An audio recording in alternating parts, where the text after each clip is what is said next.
Auston's gone 9 games without a goal. Yeah. Offensively, you've seen him forcing it or pushing it? I don't see him forcing it. He's getting opportunities, and it's tough, and it's tough on him, tough on the team because we need him to produce. It's not like he's not getting his looks.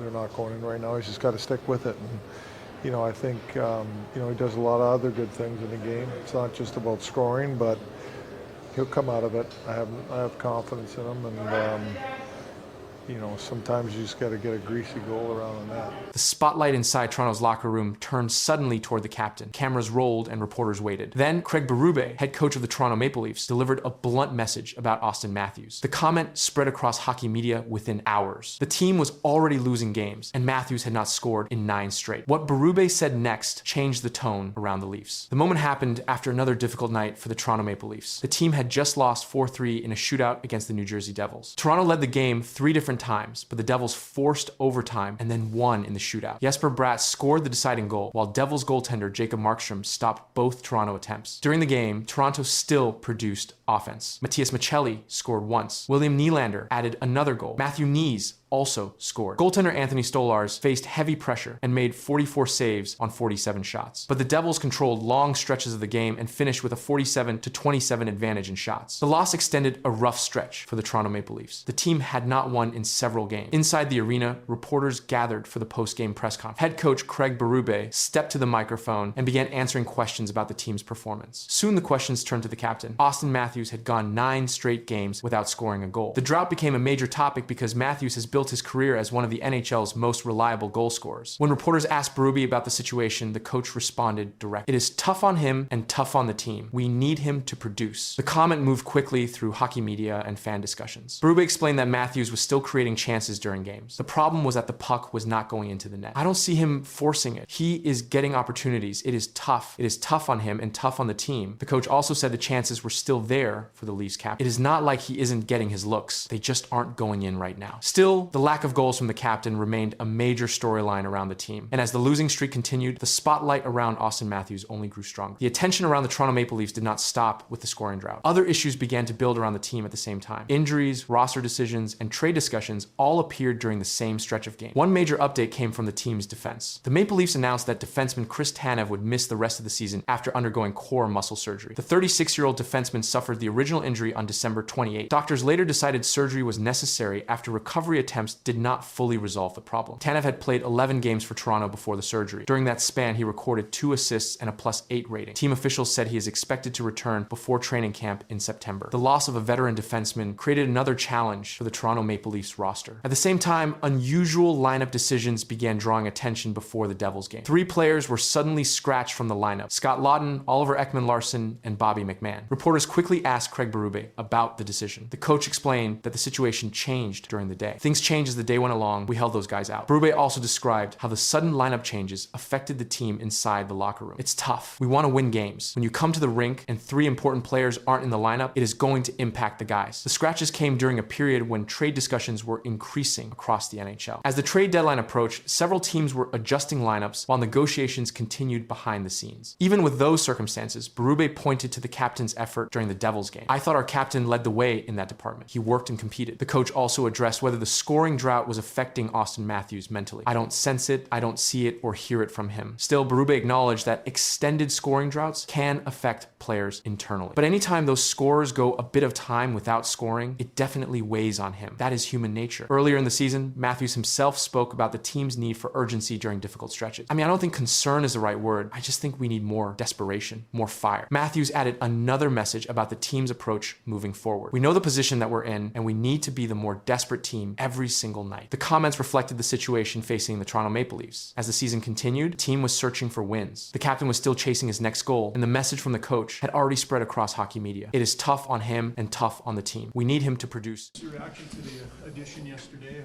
Connor Murphy? Kind of what your experience is playing against him and what you know about it? Yeah, not fun to play against, which is always a good sign.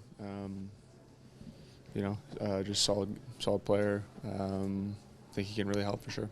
A quiet moment in the Edmonton Oilers locker room suddenly turned into one of the most talked about comments of the NHL trade deadline. Connor McDavid stepped in front of reporters and spoke about Edmonton's newest move. The words were calm, but the message carried weight across the league. A veteran defenseman had just arrived in Edmonton, and McDavid's response quickly caught everyone's attention. The Edmonton Oilers have traded for a defenseman. That news came about an hour after the Oilers general manager said a new player wouldn't fix their defensive issues. It's not going to be magical new players. It's going to be the approach that we take as a team, understanding that going through a whole period without getting a lot of scoring chances is okay if you don't give up a lot. 5 NHL games between the Blackhawks and Coyotes. The Edmonton Oilers made a major move before the NHL trade deadline when they acquired defenseman Connor Murphy from the Chicago Blackhawks. The trade sent a 2028 second-round draft pick to Chicago, while the Blackhawks agreed to retain 50% of Murphy's $4.4 million salary cap. The deal brought an experienced defensive player to a team focused on strengthening its blue line before the final stretch of the season. Yeah, anyway, all right, so the Oilers, not a great start coming out of the Olympic break, giving up quite a few goals. They go and pull the trigger on a deal yesterday. They bring in Connor Murphy. It's a second-round pick in 2028 going to the Chicago Blackhawks. Hawks are going to retain 50%. He's a UFA at the end of the year. Craig, is this a deal that you really like? Yeah, it is. It's a deal I really like. Connor Murphy's a really solid player, and he's a stable, steady player. The exact type of player that Darnell Nurse needs. Listen, Murphy entered the Oilers organization with more than 775 games of NHL experience. The defenseman stands 6'4" and is known for playing a physical defensive style. Throughout his career, he has taken on difficult matchups against opposing forwards. Coaches frequently use him on the penalty kill and in late-game defensive situations when protecting a lead. During the current season with Chicago, Murphy appeared in 60 games and recorded 4 goals and 9 assists. His role focused mainly on defensive coverage rather than offensive scoring. He regularly played against top offensive lines and ranked among Chicago's leaders in block shots and defensive zone minutes. Edmonton's decision to add Murphy came after several defensive struggles during the season. Analysts reviewing team performance noted that the Oilers ranked 18th in expected goals allowed at 5-on-5. The penalty killing unit also ranked near the lower tier of the league. These numbers became an important factor as the front office evaluated roster needs before the trade deadline. Connor McDavid addressed the move shortly after it became official. The Oilers captain spoke during media availability and explained how Murphy's playing style has been viewed by players across the league. Not fun to play against, which is always a good sign. Just a solid player. I think he can really help for sure. I do not think you can have too many of those guys. Those guys are extremely valuable, so I'm excited about it. McDavid's statement described the type of defender Murphy has been during his NHL career. Forwards often measure defensemen by how difficult they are to play against along the boards and in front of the net. Murphy built a reputation in that role while playing with the Blackhawks. The Oilers expect Murphy to join a defensive group that includes Darnell Nurse, Evan Bouchard, and Matthias Ekholm. Coaches plan to use him in defensive situations and penalty killing assignments. His presence allows the team to distribute defensive responsibilities more evenly across the lineup. The Western Conference playoff race remained close, and several teams were separated by only a small number of points. Each roster decision during the trade deadline period carried direct impact on playoff position. McDavid continued producing strong numbers during the season. At one point, he recorded 96 points, including 34 goals and 62 assists. His offensive output kept Edmonton among the top scoring teams in the league. The Oilers rely heavily on the combination of McDavid and Leon Draisaitl to generate offense in critical games. Despite that scoring production, Edmonton's recent seasons have ended without a championship. The Oilers reached the Stanley Cup final twice in the previous 2 seasons, but both series ended in losses to the Florida Panthers. Those results placed additional focus on roster improvements entering the new season. Management identified defensive structure as one of the main areas requiring reinforcement. Advanced statistics from the season showed the Oilers allowing 2.37 expected goals against per 60 minutes during 5-on-5 play in certain defensive matchups. Analysts pointed to defensive coverage and penalty killing as areas that needed improvement before the playoffs. Connor Murphy's arrival directly connects to that need. Throughout his career, Murphy has been used as a shutdown defense. Coaches rely on him to block shots, clear the front of the net, and limit scoring chances during defensive zone pressure. These responsibilities often appear during penalty kills and late-game situations when protecting a lead. Murphy also brought leadership experience from Chicago. Before the trade, he served as one of the Blackhawks' alternate captains captains and remained among the longest tenured players on the roster. His role inside the locker room included mentoring younger defensemen while handling difficult defensive assignments on the ice. Inside Edmonton, the Oilers coaching staff began preparing defensive pairings that could include Murphy alongside veteran defenseman Darnell Nurse. Both players possess large frames and long reach characteristics often used to disrupt opposing forwards near the crease. Coaches expect this pairing to face some of the league's most skilled offensive lines. The trade also reflected the strategy of Oilers general manager Stan Bowman. The front office focused on adding experienced players rather than making major roster changes. By acquiring Murphy with partial salary retention, Edmonton strengthened its defense while keeping its core group of forwards intact. Connor McDavid's remarks about the new addition highlighted how players inside the locker room viewed the move. His description of Murphy as not fun to play against echoed the opinion many NHL forwards share about physical defensemen who protect the defensive zone. As the trade deadline approached, attention across the league remained fixed on whether Edmonton would make additional moves. The Oilers had strengthened one key position, but the playoff race in the Western Conference continued to tighten, and every game began to carry greater weight. I think they were already sellers, Anson, but I think the way this week has gone, it has the Maple Leafs even considering not just the UFAs, but some of their longer contracted players. I think if people have ideas, they want to call them, just call them and they'll listen to what you have to say. I think they've been very disappointed by the way this year has gone, and they're willing to listen maybe on some things that they wouldn't have been willing to listen on earlier in the year. A quiet sentence on national television just changed the Maple Leafs' entire trade deadline picture. Elliotte Friedman revealed that Toronto is no longer thinking small. The front office is widening its scope, and more names are now in play than expected. Core stars are not included, but the list is growing, and what that means behind closed doors is only starting to surface. Elliotte Friedman delivered the update during Saturday headlines on Sportsnet. He reported that the Toronto Maple Leafs are expanding what they are willing to consider before the March 6 NHL trade deadline. The original expectation was simple. Toronto would evaluate pending unrestricted free agents and decide whether to move. That plan has now shifted. Friedman said the word around them is they are widening their scope of what they would consider. That statement confirmed the organization is no longer focused only on expiring contracts. The front office is now discussing players who have term remaining on their deals. This changes the trade structure. Players with term often carry more value because acquiring teams control them beyond the season. He's the captain of the Senators. He's a great captain for the Senators. He's not going anywhere. Auston Matthews, the one thing I can tell you about Matthews is, right before the Olympics, the Maple Leafs called Matthews and his representation, and they said, if we take a step back, and they knew that this was coming even before this week, which has really been ugly for them. If we take a step back, are we going to have a problem with Auston for next year? And they were told, no, there won't be an issue with Auston for next season at that time, right before the Olympics. So they're not looking to move Auston Matthews. I don't think they're looking to move Nylander. Friedman also made a firm clarification. He stated, I do not think it is anything like Matthews or Nylander. I do not think we are talking about anything like that. That removes Auston Matthews and William Nylander from speculation tied to this report. Both players are under long-term contracts, and their names are not part of the widened discussions described on air. The deadline is set for March 6 at 3 p.m. Eastern Time. That leaves only days for decision. When a team broadens its scope this close to the deadline, it signals active conversations with multiple clubs. Trade talks expand when management evaluates more than rental pieces, and that is what Friedman's update indicates. Could you see something like that? Maybe a Kiefer Sherwood, a Bobby McMahon, and getting a very, very cheap, under $2 million 20-goal scorer? Yes, I do think that they could look for a depth forward that fits cap-wise, 100%. Now, historically, they don't like rentals. That has been their play. They don't like guys who are rentals.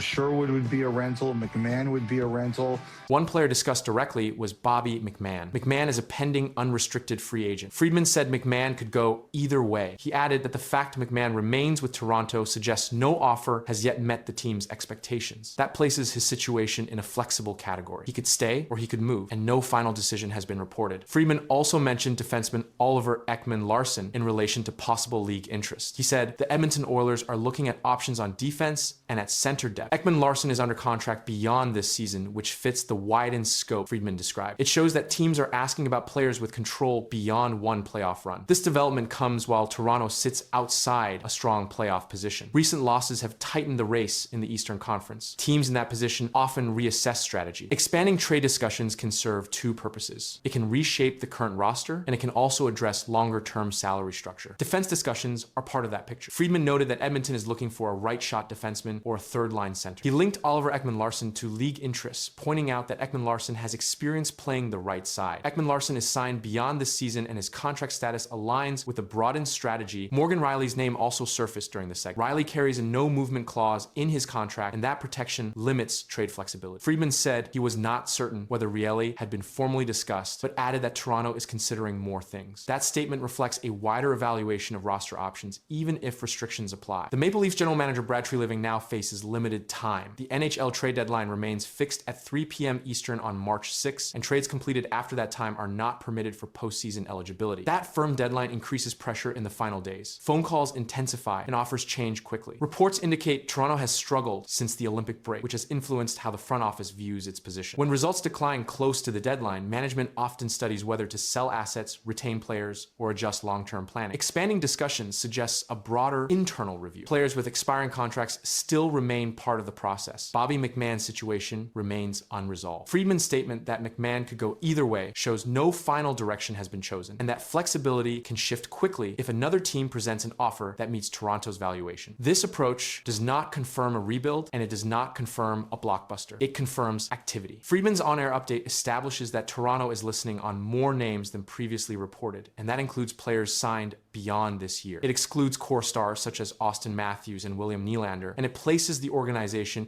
in an active negotiating position days before the deadline. With the scope widened and time running short, league executives now monitor Toronto closely. Conversations continue behind closed doors, and decisions must come before the clock stops. Breaking now at noon, Pittsburgh Penguins captain Sidney Crosby is officially out. KDKA sports reporter Cassidy Wood is here in the studio with us this afternoon. Cassidy, this isn't just 1 or 2 games without Sid. Yeah, that's right, Barry. Unfortunately, Sid will miss a minimum of 4 weeks now. Just not the news we wanted to hear today as the Penguins. More bad news has just hit Sidney Crosby, and this time it could shake the entire Penguins season. The Olympic injury that forced him out of the gold medal game is now confirmed to sideline him for weeks. Pittsburgh has placed its captain on injured reserve. The timing is critical, the impact is immediate, and the consequences are still unfolding.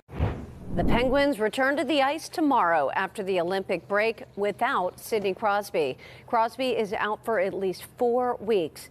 Fans have been waiting for news on his status since he was hurt while playing on the Canadian Olympic team. Yeah, it really is, Christine. You know, especially when you consider that Sidney Crosby has really been an Iron Man for the last 4 years for the Pittsburgh Penguins. He has missed only 2 of their last 300 games, but that now is going to change today. The Pittsburgh Penguins confirmed that Sidney Crosby will miss a minimum of 4 weeks because of a lower body injury. The injury happened during the 2026 Winter Olympics in Milan. Crosby was hurt in Canada's quarterfinal game against Czechia. He left the ice late in the second period after getting tangled along the boards and did not return to the game. After evaluation, the Penguins placed Crosby on injured reserve. The team announced the move following his return from Italy. Being placed on injured reserve means Crosby cannot play during this recovery period, and the team can adjust its roster while he heals. The 4-week timeline is the minimum. His status will depend on medical evaluations in the coming weeks. Crosby did not play in Canada's semifinal game against Finland. He also missed the gold medal game against the United States. Canada went on to lose the final 2-1 in overtime. Before the injury, Crosby recorded 6 points in 4 Olympic games. He was serving as captain of Team Canada during the tournament. After the gold medal game, Crosby spoke about the injury. He said he was pretty close to playing, but ultimately could not go. He also said he did not have an issue with the hit that led to the injury. According to reports, he credited the medical staff in Italy for giving him a chance to attempt a return. At the time of the injury, Crosby was leading the Penguins in scoring this season. Before the Olympic break, he had 27 goals and 32 assists in 56 games. Despite his age, he has remained one of Pittsburgh's top offensive producers. The Penguins entered the Olympic break with a 29-15-12 record. They were sitting in second place in the Metropolitan Division with 70 points. The team now faces a tight schedule over the next several weeks. Reports indicate Pittsburgh has 26 games remaining in the regular season, including a stretch of 15 games during the next 4 weeks, while Crosby is expected to be out. The following day, Canada's head coach said it was too soon to confirm Crosby's availability for the semifinal. Crosby did not dress for the semifinal matchup against Finland. Connor McDavid took over captain duties in his absence. Canada advanced to the gold medal game, but Crosby was again ruled out before the final against the United States. The United States defeated Canada 2-1 in overtime to win the gold medal. Crosby watched from the sidelines. His Olympic tournament ended with 6 points in 4 games. Those numbers included goals and assists from the opening round games before the injury. His absence in the medal rounds changed Canada's lineup structure. After returning to Pittsburgh, Crosby underwent further evaluation by the Penguins medical staff. The team confirmed the lower body injury and announced the minimum 4-week recovery period. Placement on injured reserve gives the organization roster flexibility, but confirms he will miss multiple regular season games. The timing affects a demanding portion of the Penguins schedule. Pittsburgh is set to play 26 remaining regular season games. 15 of those games fall within the next month. Their first game after the Olympic break is against the New Jersey Devils. The compressed schedule increases the importance of lineup adjustments. Crosby has played a central role in Pittsburgh's offense this season. His 59 points in 56 games lead the team. Removing that production shifts responsibility